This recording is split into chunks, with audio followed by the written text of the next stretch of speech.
Hi again, everyone. Welcome to Inside Sports. I'm Mark Keller. We are glad you're with us today. Just 3 more episodes in this season of Inside Sports, and you can feel the excitement building as the cliffhanger approaches.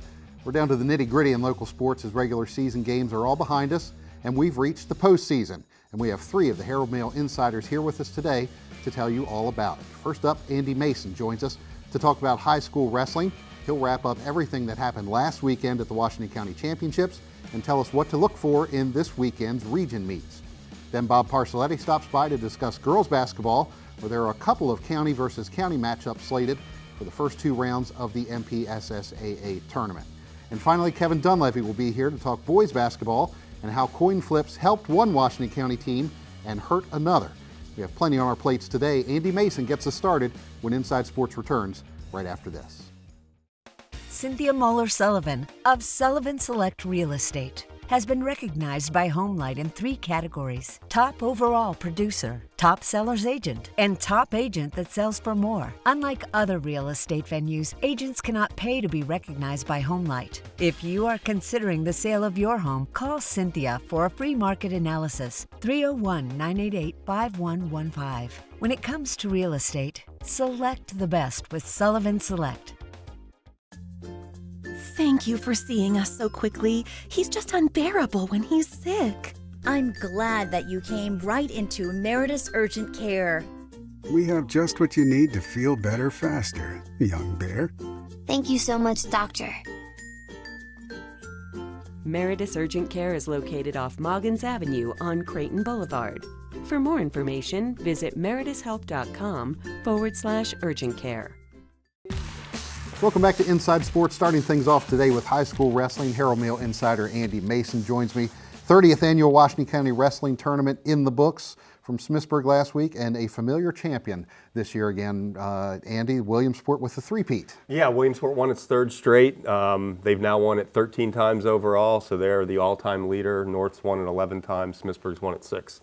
So, 3 straight years, and they looked really good doing it. They put 10 guys in the finals. Had 5 champions. They also had 3 third-place finishes and a 4th-place finish, so they just really showed off their depth and talent, and they wrestled hard and brought home the Clyde Downs Trophy, which is a serious goal. Well, for every team it's a goal, but, it's unattainable for some teams, but, Williamsport, they went out and got it again, and, looked good doing it. And I guess when you've won it 12 times, a 13th is almost expected. Yeah, and I'll say this is sort of the last team thing. Next we go to the region tournaments and states. They no longer keep team scores at that. So this is sort of the last team accomplishment you can get.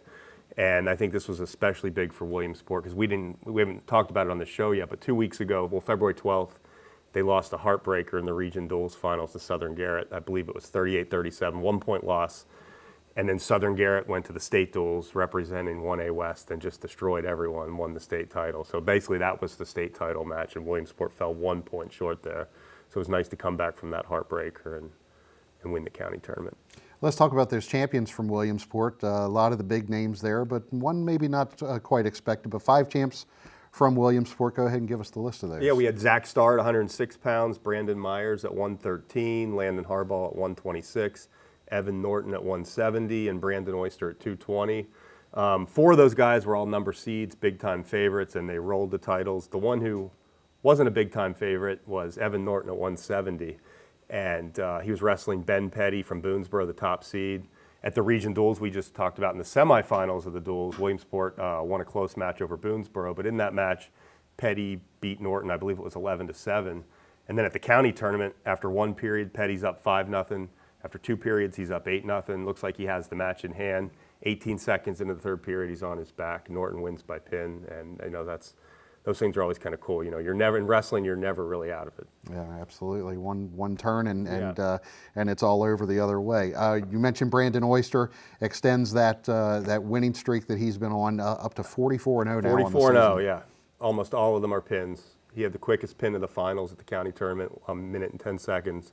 He's on, he's 44-0 on a different level, really wrestling well. He's heading into the postseason, thinking region title, state title.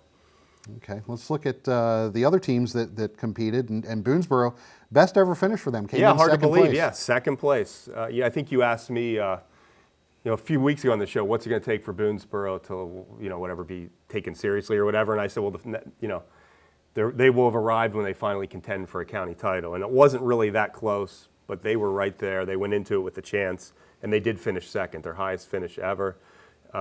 They previously had finished third, I think, about 5 times, but they got second place, and that's a big accomplishment. They went in there hoping to win, but when you've never been second, you get second. That's pretty cool. 3 first-time champions for the Warriors. Sean Reinbolt, Lloyd Riley, Darby Bryant, and Bryant having a great season as well. Yeah, Bryant, 152-pounder, improved to 39-0 for the season, just a sophomore. As a freshman, he was at Williamsport. He was still at Williamsport. They beat Southern Garrett and are state champs. But that's another story. Boonesboro's happy to have him. He's wrestling great, and he's another guy heading to the postseason looking for more. North Hagerstown, 3rd place in the team standings, also with 3 champions. 3 champs: Thomas Mon, 132, Sax Reddick, 195, and Will Klein at 285. Mon, just a sophomore, he's a stud. He won by pin in the finals, got his 2nd straight county title. I'll be shocked if he's not a 4-time county champ in 2 years. The other 2 guys, both seniors, won their first county titles, Reddick and Klein, and they were both close. Reddick, Ethan Trocolo, the top seed, Trocola, however you pronounce it, from Boonesboro, top seed. Reddick beat him, edged him 6-5, a real hard-fought win. And then Klein outlasted the top seed from Williamsport, Max Larkin, 2-1 triple overtime. Last bout of the tournament. So those were a couple of real hard-fought wins. Wow. South Hagerstown coming in 4th place in the team standings. 3 champions there for South Hagerstown. A couple names we've talked about before this season.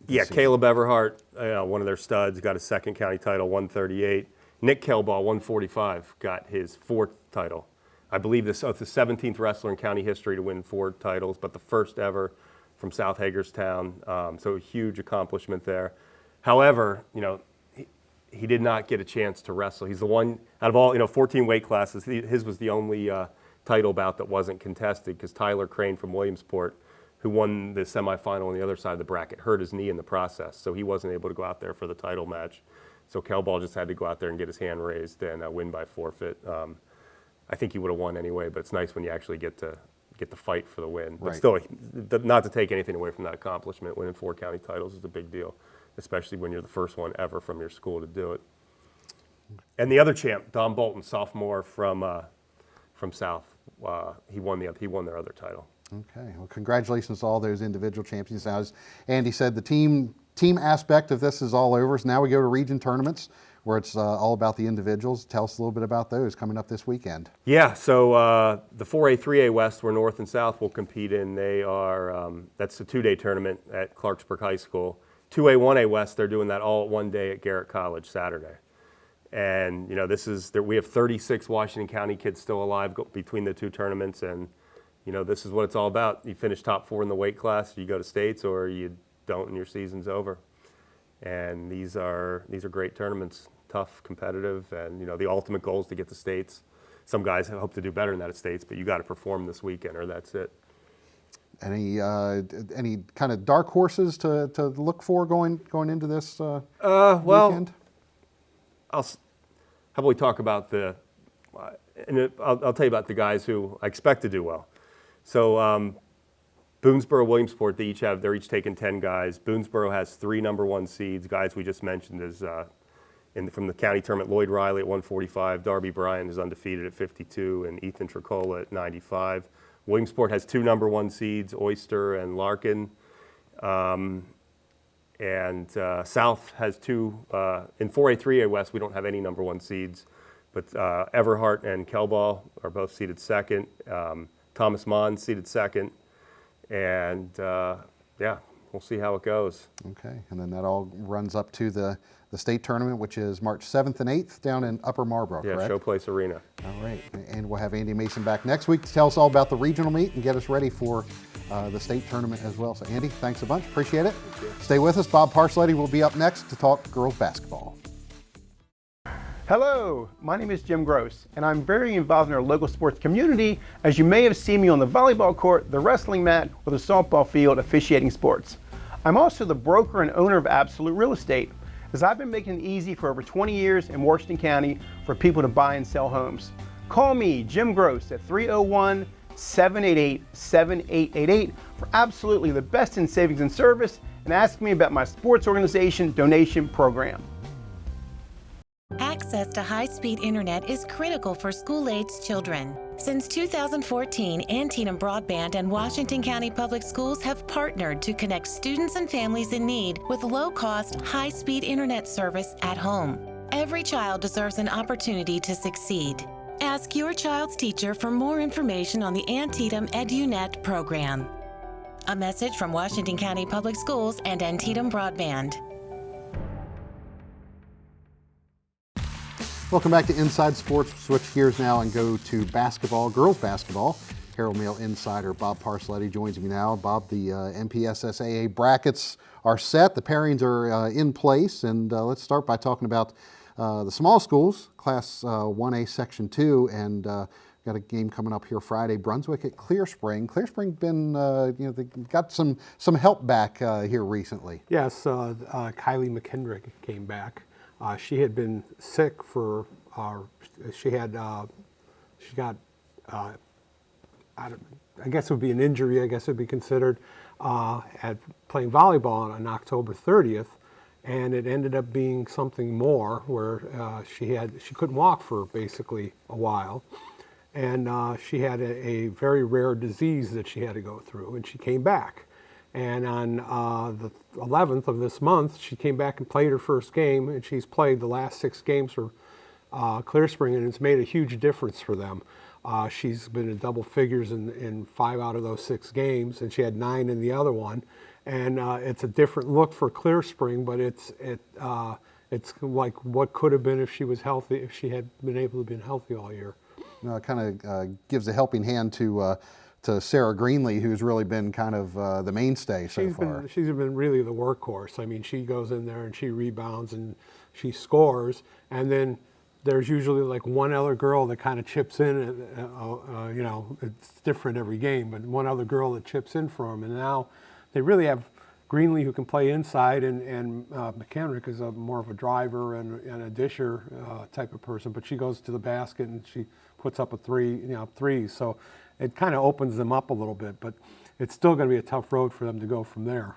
Yeah, they probably get a Brunswick team that they've just beaten, but then after that comes top seed Catoctin. Yes, and Catoctin has played pretty well all season.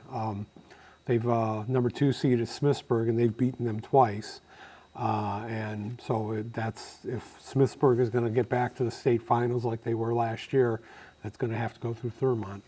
Yeah, well, let's talk about Smithsburg. They play host to number 3 seed Hancock, Smithsburg the number 2 seed, and as you said, it's they want to get back there to that state final, but it's going to be a tough road. Well, and I think the Hancock game, it could be kind of interesting, because one of the big things that Smithsburg does well is they run.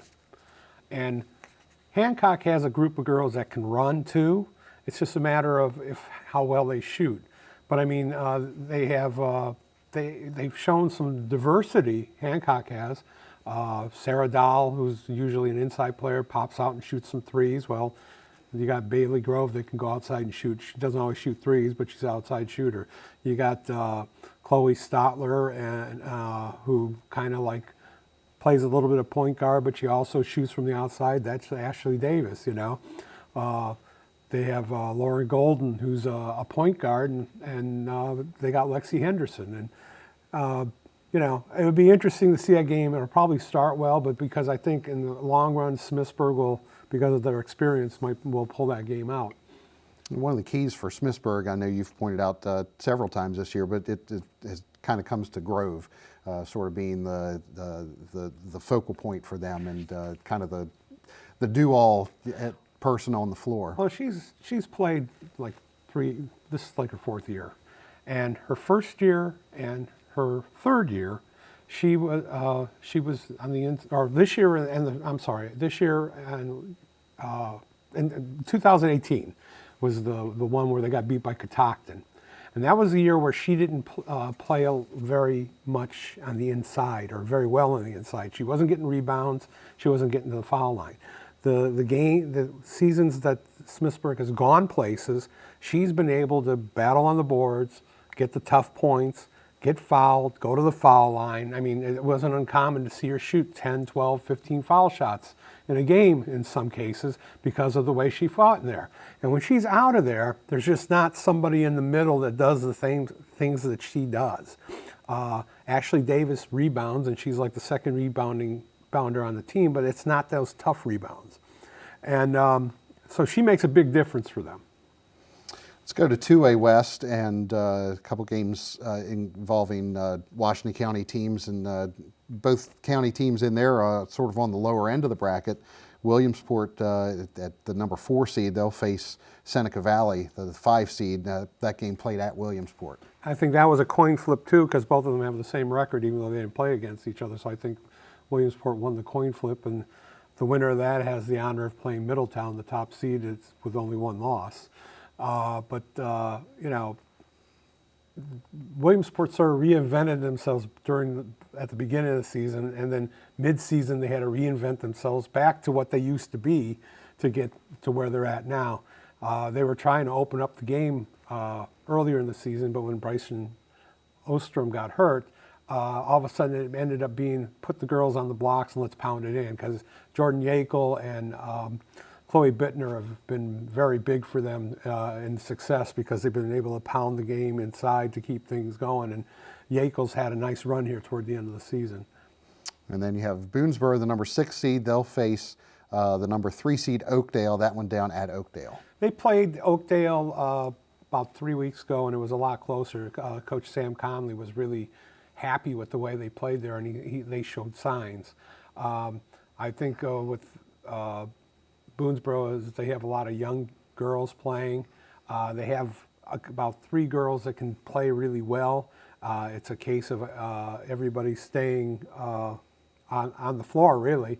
Allie Leone is their point guard. She does a good job of managing the game.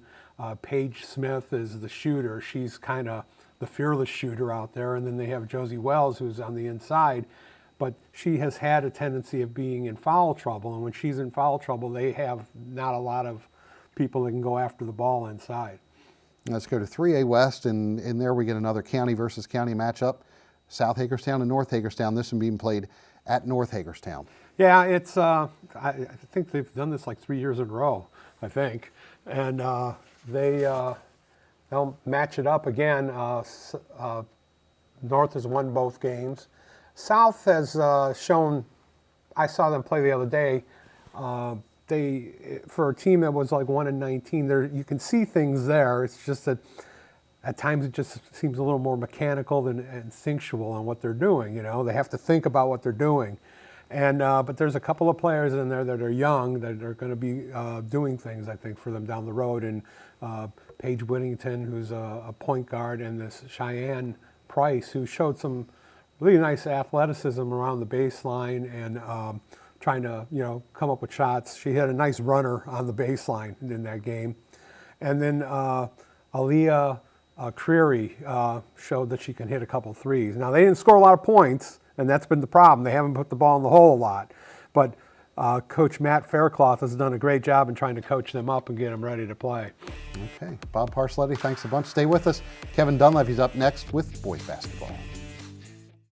Cynthia Moeller-Sullivan of Sullivan Select Real Estate has been recognized by HomeLight in 3 categories: top overall producer, top seller's agent, and top agent that sells for more. Unlike other real estate venues, agents cannot pay to be recognized by HomeLight. If you are considering the sale of your home, call Cynthia for a free market analysis, 301-988-5115. When it comes to real estate, select the best with Sullivan Select. Introducing Antietam Smart Wi-Fi, the ultimate home networking solution. Smart Wi-Fi expands your wireless network and can eliminate Wi-Fi dead zones. Adding Smart Wi-Fi access points creates a Wi-Fi blanket for all of your devices, so you get consistent wireless internet speeds anywhere in your house. So go ahead and browse, game, and stream video in any room. Make the most of your internet with Smart Wi-Fi from Antietam Broadband. Smart homes deserve smart Wi-Fi. Welcome back to Inside Sports. All finished with girls basketball. Let's switch to boys basketball now. Bring in Herald Mail insider Kevin Dunleavy to talk about the MPSSAA pairings. Came out on Monday and a couple coin flips.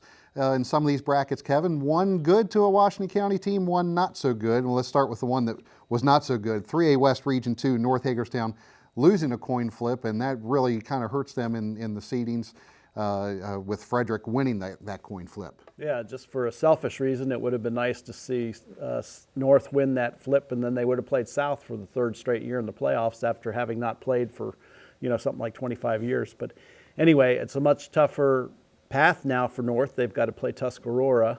Tuscarora really reeling now. They've lost 6 in a row, so I think North beat them by 22 points recently.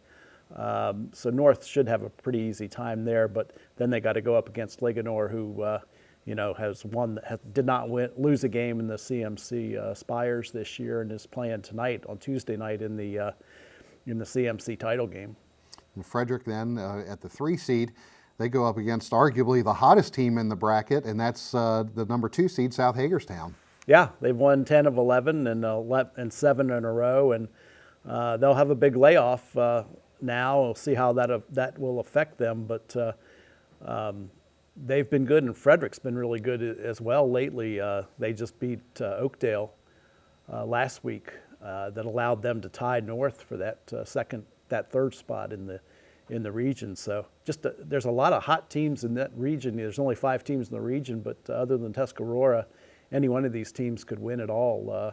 And Linganore, I think they all sort of view Linganore as having a great record, but not having overwhelming talent, and a team that can be dealt with. Linganore's 2 of the last 4 years, they lost in the playoffs on their home floor after years where they had really good regular seasons. So I think everybody knows that they're not invulnerable. North did it 2 years ago to them. Same sort of records the teams came in with. So a lot of optimism from those teams that are below Linganore in the standings. Yeah, lots of wins in that bracket, with Linganore at the number 1 seed with 18 wins, South with 14, 13 each for North and Frederick. Now let's go to 2A West Region 2, where the coin flip worked out in favor of the county team, and that was Williamsport. They came out on the good end of the flip with Middletown. Yeah, and this was really big because by winning the flip, they play a winless Poolesville team that they beat in the Christmas tournament by 40 points. So you don't want to say it's a bye, but it basically is a bye for them, because they won't have any trouble putting away Poolesville. And another thing good about winning the flip is that if they play Middletown now in the next round, they would get the home game, and they beat Middletown at home. Of course, 3/4 of the game Lincoln Ball was there. That was the game he got hurt. So just a better feeling for them being at home than having to go to Middletown, where they lost. They lost in a really bad fourth quarter they had, where they gave up a lot of points, and just some bad mojo going on at Middletown, but a little better at home. I'm going to clarify both of those coin flips coming because of those teams splitting a pair of games during the regular season. Boonesboro also in that 2A West Region 2. Talked a lot about this season for them, kind of a good season. Finished the regular season at 11-11, beating Allegheny. Now they got a game against Walkersville. Yeah, they beating Allegheny last night in clutch fashion. It came down to a 1-point game that allowed them to play Walkersville now. Without that, they would have had a coin flip with Seneca Valley. They played Walkersville twice this year. Lost both, but the last one went to overtime, and the upswing that Boonesboro's on lately and Walkersville's not been on kind of would bode well for that matchup, even though it will be at Walkersville. And then the winner of that game gets a date with number 1 seed Oakdale.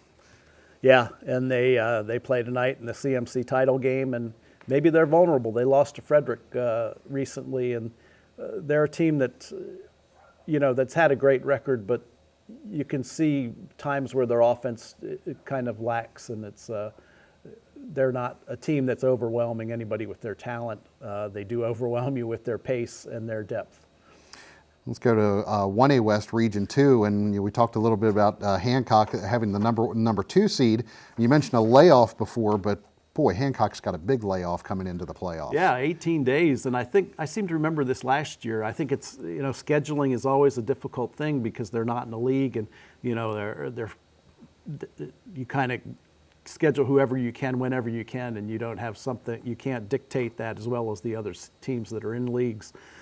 But anyway, it might be a good thing because their last 2 games they got hammered, by a lot of points and against quality teams. But maybe having that rest will be good. I know they had a couple of banged up players, and so that should help them. And they play a Brunswick team. They didn't play them this year, but they've got twice as many wins as Brunswick. But it should be a really evenly matched game. Hancock will be at home. That'll be an advantage. So that could go either way. Clear Springs is the number 5 seed in that region as well, and maybe they would have liked to have had a little bit more of a layoff. They've had a rough February. Yeah, they're 0-7 this February. A lot of close games that they've lost. They showed pretty well last night. They lost to Brunswick by 1 point. If they had won that game, they would be the 3 seed, and they would be getting the bye and playing Hancock instead. They've now got to travel to Smithsburg. They lost to them twice this year.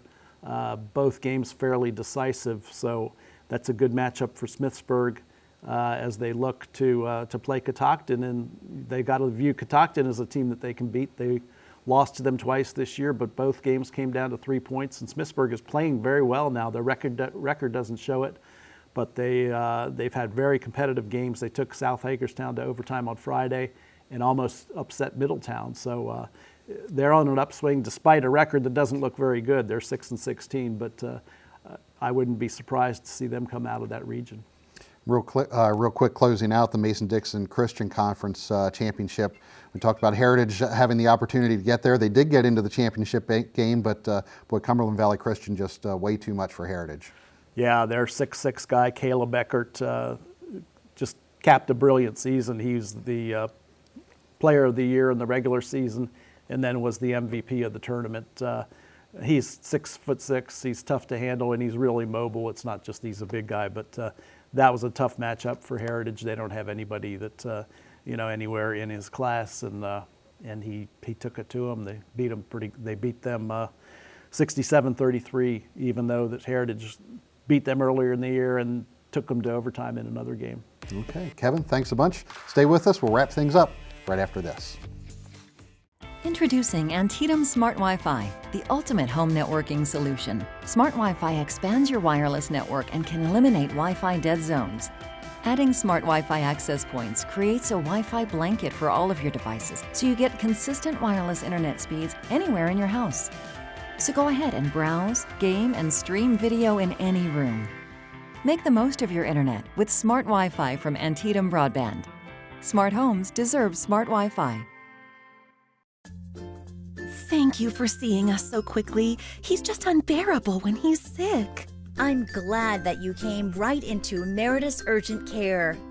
We have just what you need to feel better faster, young bear. Thank you so much, Doctor. Meritus Urgent Care is located off Moggins Avenue on Creighton Boulevard. For more information, visit meritushealth.com/urgent care. Hello, my name is Jim Gross, and I'm very involved in our local sports community, as you may have seen me on the volleyball court, the wrestling mat, or the softball field officiating sports. I'm also the broker and owner of Absolute Real Estate, as I've been making it easy for over 20 years in Washington County for people to buy and sell homes. Call me, Jim Gross, at 301-788-7888 for absolutely the best in savings and service, and ask me about my sports organization donation program. Welcome back to Inside Sports. Before we leave you today, I wanted to update you on the Washington County North Stars and their bid for a 4th state title in ice hockey. After winning the Monocacy Valley Hockey League Championship last week, the North Stars moved into the state tournament last Wednesday.